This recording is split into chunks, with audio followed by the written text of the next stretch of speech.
Welcome to Good Morning Hospitality, your one-stop shop for the latest news, noteworthy trends, and thought-provoking discussions across the industry. From hotels and short-term rentals to all things travel and hospitality, you'll find each episode equips you with the information that you need to start your week. Join us on Good Morning Hospitality every Monday, wherever you get your podcasts. Good morning, and welcome to this special episode of Good Morning Hospitality. Today, we focus on the devastating fires that are tearing through California.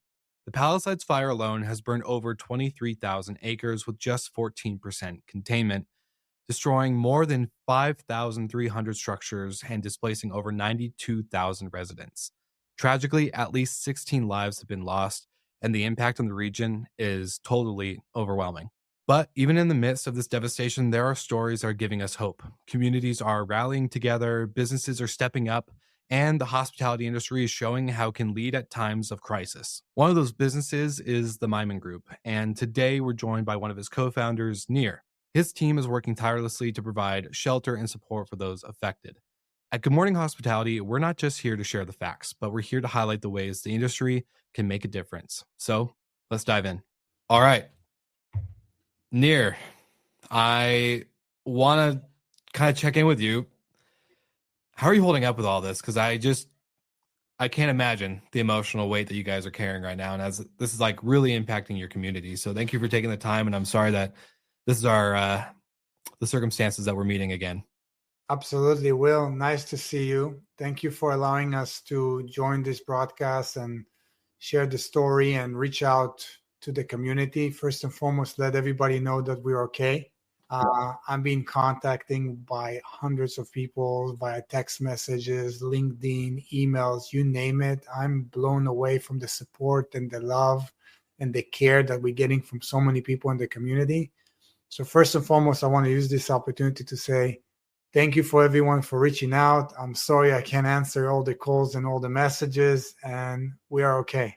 Okay, good. Well, I was going to say, we were talking behind the scenes, and I was surprised that you texted me about this, recording and broadcast, because I was thinking about texting you, and I was like, man, I can't imagine all the chaos happening in LA that, maybe texting you would just actually be more of a hindrance, right? Like it just adds to that list of unopened messages or amount of messages that you guys are receiving. So I'm glad you guys are seeing the support and the response of the industry, but how's your team doing? I want to know, how are they handling with this crazy shift in operations? I know you guys have shifted your business structure a little bit from, short-term rentals to mid-term/long-term.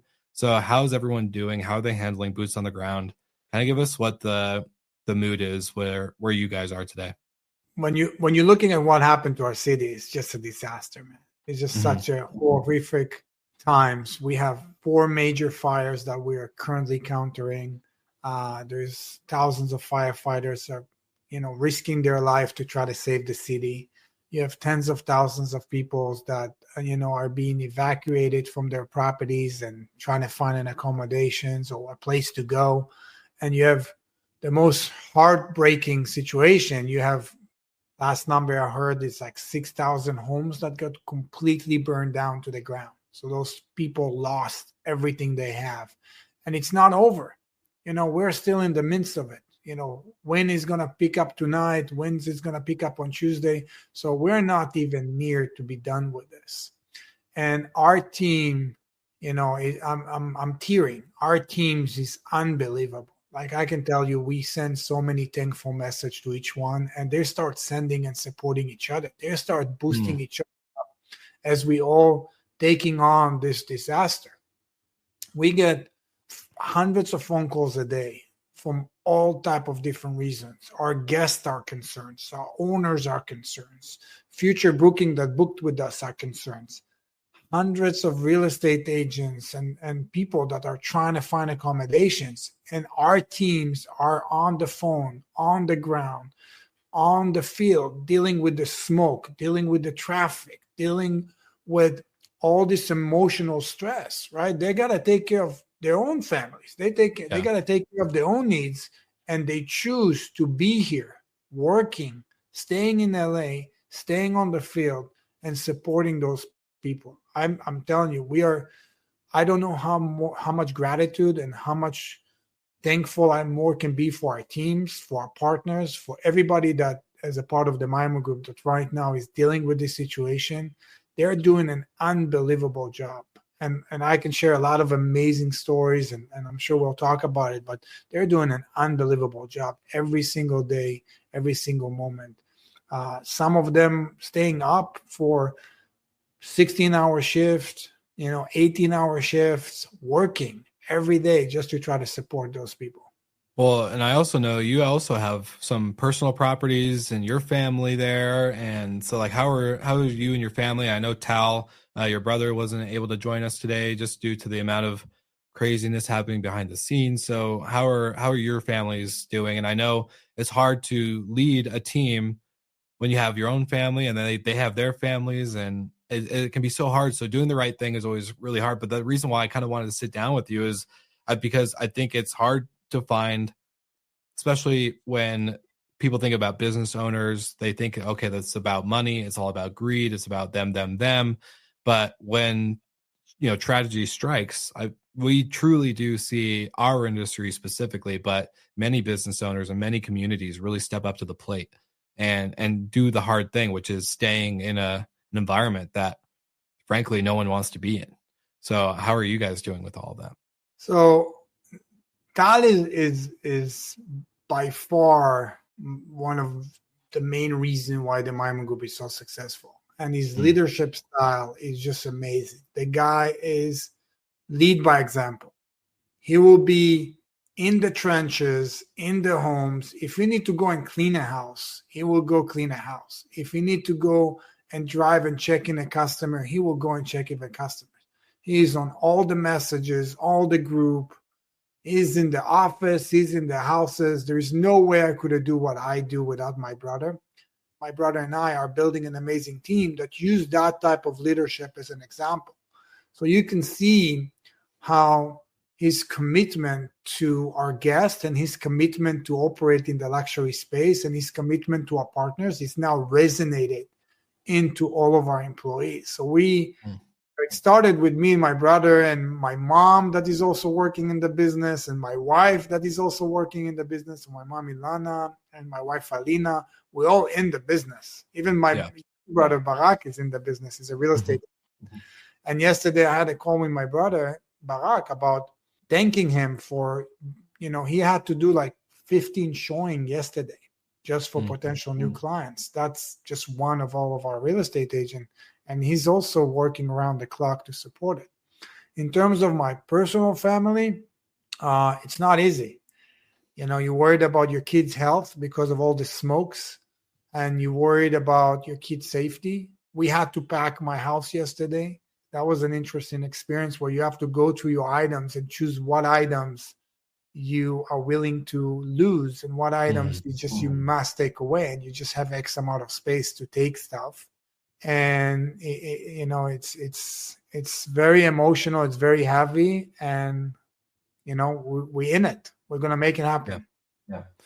Well, our thoughts and prayers are out to you guys, because I can't imagine what that experience is like for days on end, and who knows how much longer. So I'm glad that we're doing this, because I also want to talk in the sense of your guys' response and the way you're shifting and how others in the industry can also follow suit. I know there's empty homes that you guys are trying to furnish to get people in. I know you guys have shifted the way you allow your inventory to be used from nightly rates to now longer term stays, 24/7 staffing. So kind of walk us through kind of your guys' strategic shift as you're responding to many like new changing information, right? The fires are still burning. They're growing at rapid rates. If wind picks up, that changes things. It's constantly evolving over time. So kind of just walk us through your guys' strategy and the kind of overall, before we close out, I would love to know what you think the overall time of recovery for the community, for the city, and for a lot of the people involved, right? The humans that make those communities and that city so special. I would love to know what you guys see in the terms of recovery and how it's going to look over the next 3 to 5 years. So we currently holding the most amount of exclusive inventory in the non-effective areas, all Hollywood Hills, Venice, Santa Monica, Encino, Tarzana, the Valley. We have over 100 exclusive property, fully furnished, fully turnkey, ready to accommodate guests. So that's already very rare because there's a lot of properties for long-term leases, but they don't have any furnitures. Yeah. Those people right now lost everything. They need a bed. They need kitchenware. They cannot just walk into an empty house and try to figure out things. So the first response that we're dealing with is like trying to get as many of those people a bed, a place to rest, a hug. You know, I'm hearing stories about people checking into houses and start tearing, and our employees are out there hugging them and supporting them. So our team is at the front line of that, trying to utilize our properties immediately for any one of those guests. We have also a lot of guests that call to try to cancel, and we're trying to accommodate them and work with them through either pushing their travel for different dates or either putting the house back in the market and try to get somebody else to take that reservation to help them with don't have to come in or don't lose their booking completely. And as I said, we switched to a long-term business model. Maimo Group is also a full real estate company, so we are a full brokerage. And we have real estate agents that are now able to do showing and able to sign long-term leases. So we put a lot of our properties for long-term leases for 2 months, for 3 months, for 1 year, for 6 months. We, through our LPMS platform and through our network, working with over 300 real estate agents and travel advisor. So all of them have access to our homes. They can see live the availability and the rates. And we send emails and posts about reaching out, and we're getting a lot of phone calls and a lot of our demands for long-term booking. So we hire an additional staff. We brought in another property manager, another operation managers, people to do showing, people to do inspections. I want to thanks to Better Talent that is out there working us to staff right away and support it. We changed our phone system. We had to make changes in our phone system to be able to address the high level of phone. We have Philippine teams and 24 hours call centers that is able to take calls. We want to thank to SandSquare that is out there on the phones with night at 10 o'clock at night, sending text message to Nick and Roy, and they're setting us our phone to be able to work 24/7. And we also reach out to a lot of houses for on the market for lease. And we've been contacting with a lot of owners that have empty properties, and they're asking our help to get their homes ready for this high demand of long-term leases. So we have our property management team going out and creating more inventories on every day. Yesterday, we finished 4 homes complete onboarding. Those are homes that were not a part of our exclusive. We went to them. Our maintenance guys inspected them. Our property management team fully on board those homes A to Z because we have the inventory, and we got them ready for guests to come in. So it's been a journey. Well, I'm telling you, it's amazing. I wanted to kind of jump in there really quick and just kind of give even another brief shout out too, because Jeff, the founder and CEO at Host GPO, has told me that they're also furnishing empty homes and doing as much as they can to get unfurnished rentals stocked for displaced or people that were impacted, or maybe even just actually like physically lost their home. I know Jeff has been posting all over Instagram around the amount of people he knows personally who have lost their house and have lost a lot of their livelihood due to the fact of these fires. And so it seems like the industry is really coming together. And that's why I love what we do. It's because we have so many people that just step up, and it just is so inspiring. And so I want to kind of like get your opinion. Where's the recovery in this? Like, where do you see the city and the community shifting after everything's, after the dust has settled, after the ash has fallen, after the skies have cleared a little bit? Where do you guys rebuild? Because I think it's so powerful. And we were talking before recording, that image in the thumbnail and the house that the owner of yours that was checking, it's like, hey, how's my house doing? Is my house still there? Is my house still there? That one house standing. And for any listener who's listening to the episode, go to the video version and watch this clip on the screen right now, as we're going to have a picture of a home that's a Myman Group home. And it's the only one standing after the complete neighborhood had burnt down around it. And it's such a powerful image because it does, I think, show a glimpse of hope. And I want to know where you guys find your guys' glimpse of hope in the recovery of the community and the city that you guys love and know and provide hospitality in.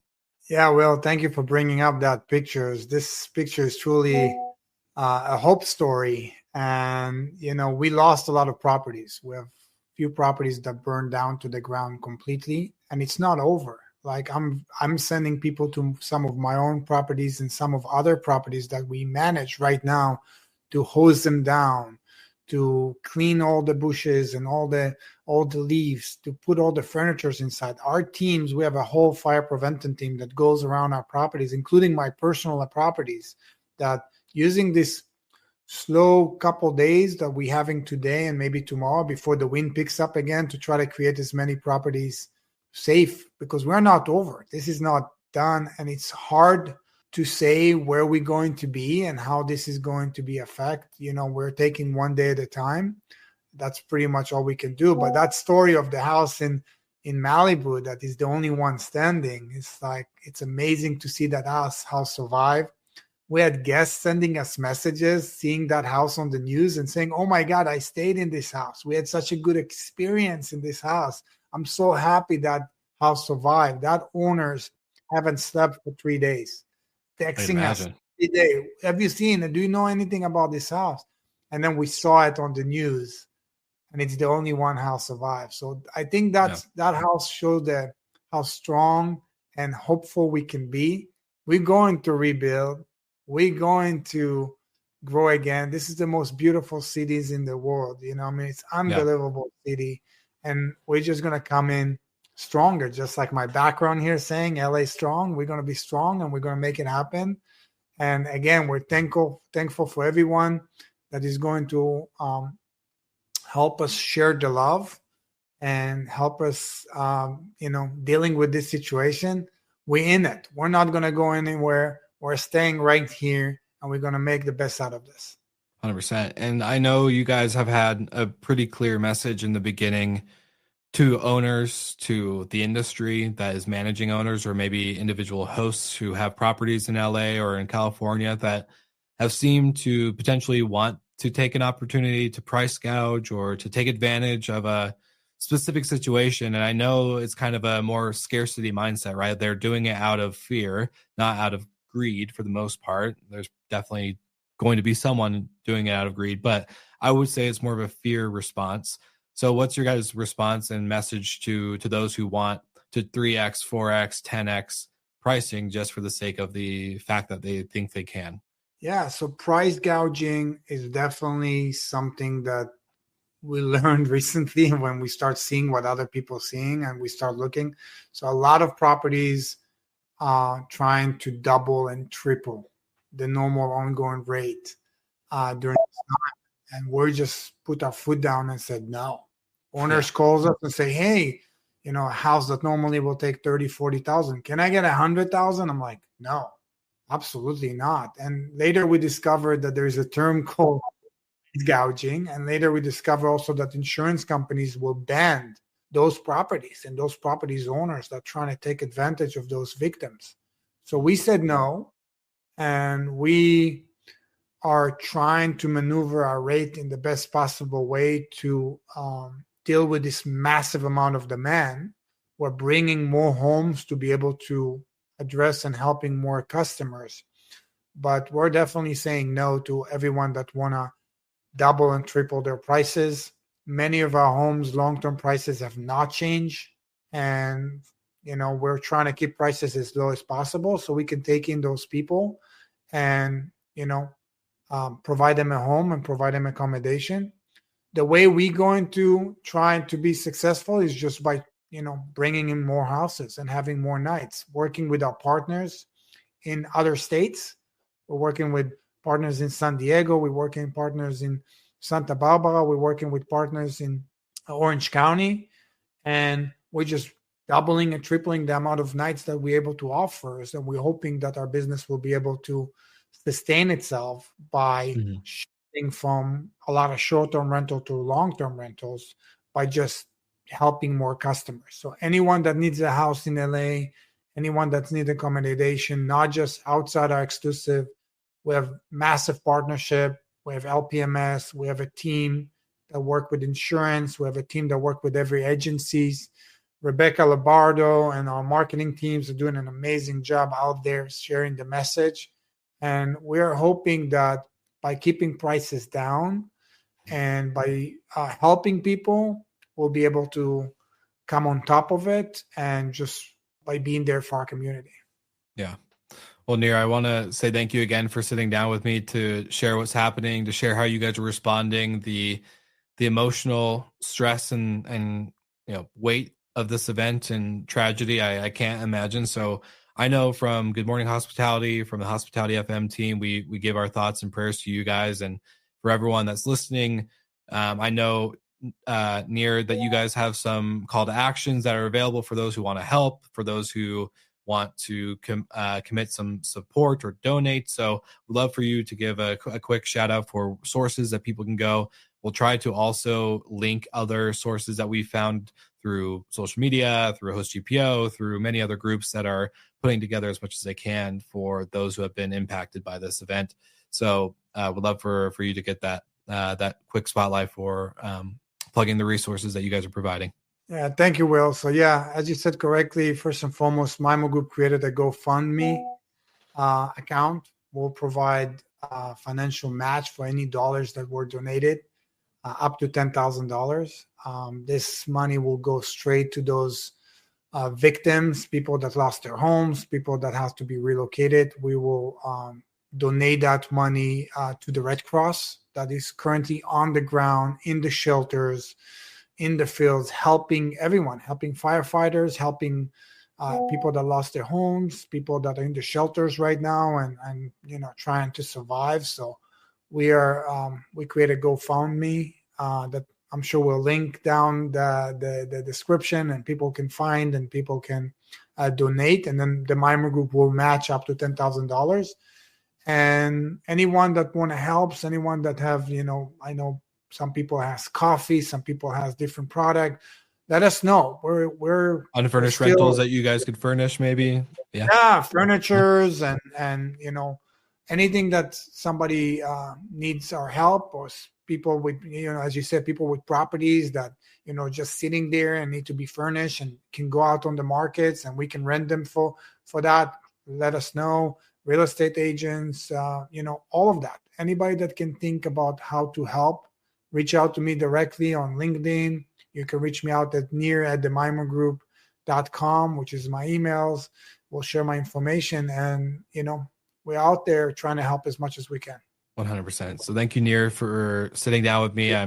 Again, our thoughts are with you. Keep us updated. For listeners, we want you to also stay informed, as the information that we record today may or may not change as we work on producing this episode. We are recording on January 11th, and so that way the updated information and links and sources will be in the show notes for you to stay up to date. Check in with your local news, and of course, stay safe. Thank you, Will. God bless, and God bless the beautiful city of LA. Today, we've covered the heartbreaking reality of these fires, yet we've also seen the incredible acts of compassion and resilience. Leaders like Nir and his team at the Mimo Group show us what hospitality is truly about, is showing up for people when it really matters most. To those directly impacted by the fires, you are not alone. Your neighbors, local businesses, and communities far beyond California are standing with you. And for those stepping up, whether it's opening your doors, offering resources, or simply showing your support, thank you for being a beacon of hope in such a challenging time. As we close, let this be a reminder that our industry is more than just travel and lodging. It's about people, connections, and making a difference when it counts. We'll continue to share stories like this because doing the right thing is never easy in times of crisis. So until then, stay safe, and we'll see you guys on the next episode.